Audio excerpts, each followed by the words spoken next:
ಉಗ್ರರ ದಾಳಿಯಲ್ಲಿ ಮೃತಪಟ್ಟಿದ್ದ ಮಂಜುನಾಥ್ ಅಂತ್ಯ ಸಂಸ್ಕಾರ ವೇಳೆ ಶಿವಮೊಗ್ಗ ಜನ ಸ್ವಯಂ ಪ್ರೇರಿತವಾಗಿ ಬಂದ್ ಮಾಡಿದ್ರು. ಇದಕ್ಕೆ ಶಿವಮೊಗ್ಗ ಶಾಸಕ ಚನ್ನಬಸಪ್ಪ ಧನ್ಯವಾದ ತಿಳಿಸಿದ್ದಾರೆ. ಭಾರತ ಮಾತೆಗೆ ಹೂವು ಹಾಕಿ ಪಾಕಿಸ್ತಾನಕ್ಕೆ ಬಾಂಬ್ ಹಾಕಿ ಎನ್ನುವ ಘೋಷಣೆಗಳು ಘೋಷಣೆಯಾಗಿಯೇ ಉಳಿಯಬಾರದು. ಅದನ್ನ ಮೋದಿ, ಅಮಿತ್ ಶಾ ನಿಜ ಮಾಡಬೇಕು ಅಂತ ಅವರು ಹೇಳಿದ್ರು. ಇನ್ನು ರಾಬರ್ಟ್ ವಾದ್ರಾ ಹೇಳಿಕೆಗೆ ಶಾಸಕ ಚನ್ನಬಸಪ್ಪ ಕಿಡಿಕಾರಿದ್ರು.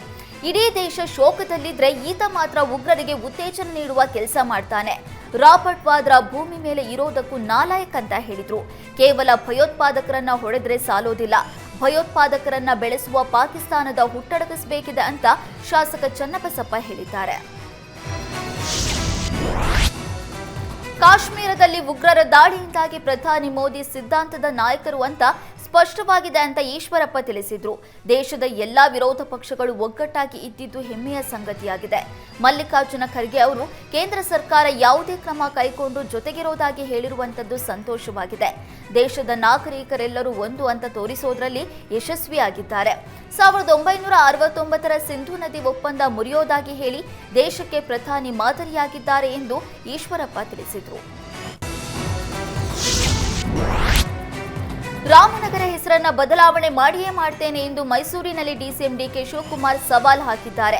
ರಾಮನಗರದ ಹೆಸರನ್ನ ಹೇಗೆ ಬದಲಾವಣೆ ಮಾಡಬೇಕು ಅಂತ ನನಗೆ ಗೊತ್ತಿದೆ. ನಾವೇನು ಹೊರಗಿನಿಂದ ಬಂದವರಲ್ಲ. ನಮ್ಮ ಭೂಮಿ, ನಮ್ಮ ನೆಲದ ಬಗ್ಗೆ ನಮಗೆ ಗೊತ್ತಿದೆ. ಯಾರು ಅಪ್ಪ ಅಮ್ಮನ ಹೆಸರನ್ನ ಬದಲಾಯಿಸಲ್ಲ, ಅಫಿಡವಿಟ್ ಮಾಡಿಸ್ಕೊಳ್ಬಹುದು ಅಷ್ಟೇ ಎನ್ನುವ ಮೂಲಕ ವಿರೋಧಿಗಳಿಗೆ ಟಕ್ಕರ್ ಕೊಟ್ಟರು.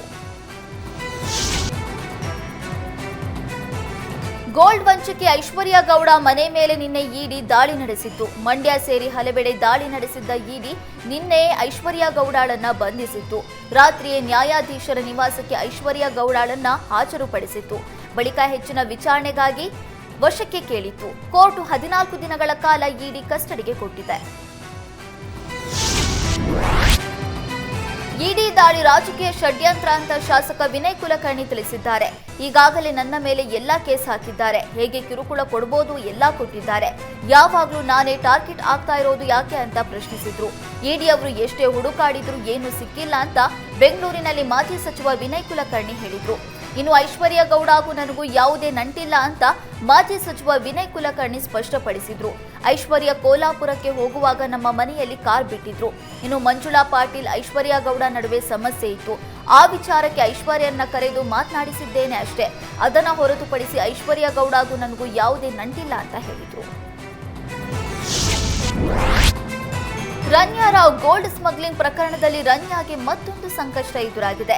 ರನ್ಯಾ ಸೇರಿ 3 ಆರೋಪಿಗಳಿಗೆ ಮತ್ತೊಂದು ಕಠಿಣ ಕಾಯ್ದೆ ಅಡಿ ಪ್ರಕರಣ ದಾಖಲಿಸಿದೆ. ರನ್ಯಾ, ಸಾಹಿಲ್, ತರುಣ್ ಮೇಲೆ ಕಾಫಿ ಪೋಸ ಕಾಯ್ದೆ ಅಡಿ ಕ್ರಮ ಕೈಗೊಳ್ಳಲು ನಿರ್ಧರಿಸಲಾಗಿದೆ. ವಿದೇಶದಿಂದ ಕಳ್ಳ ಸಾಗಾಣಿಕೆ ಮಾಡುವವರ ವಿರುದ್ಧ ಕ್ರಮ ಕೈಗೊಳ್ಳುವ ಕಾಫಿ ಪೋಸ ಕಾಯ್ದೆ ಅಡಿ ನೋಟಿಸ್ ಕೊಡಲಾಗಿದೆ. 5 ದಿನದ ಒಳಗಾಗಿ ಕಾಫಿ ಪೋಸ ಸಂಬಂಧ ವಿಸ್ತೃತ ಆದೇಶ ಹೊರಡಿಸಲಾಗುತ್ತೆ. ಕೇಂದ್ರ ಹಣಕಾಸು ಇಲಾಖೆ ಅಧೀನದಲ್ಲಿರುವ ಕಾಫಿ ಪೋಸ ಪ್ರಾಧಿಕಾರಕ್ಕೆ ಡಿಆರ್ಐ ಅಧಿಕಾರಿಗಳು ಮಾಹಿತಿ ಕೊಟ್ಟರು. ಕಾಫಿ ಪೋಸ ಬಳಕೆಯಿಂದ ರನ್ಯಾಗೆ ಜೈಲಿನಿಂದ ಮುಕ್ತಿಗೊಳಿಸೋದು ಮತ್ತಷ್ಟು ಕಷ್ಟಕರವಾಗಿದೆ.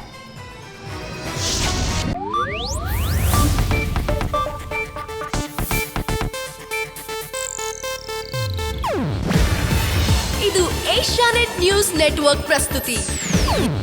ನೀವು ನೋಡ್ತಿದ್ದೀರಾ ಏಷ್ಯಾನೆಟ್ ಸುವರ್ಣ ನ್ಯೂಸ್.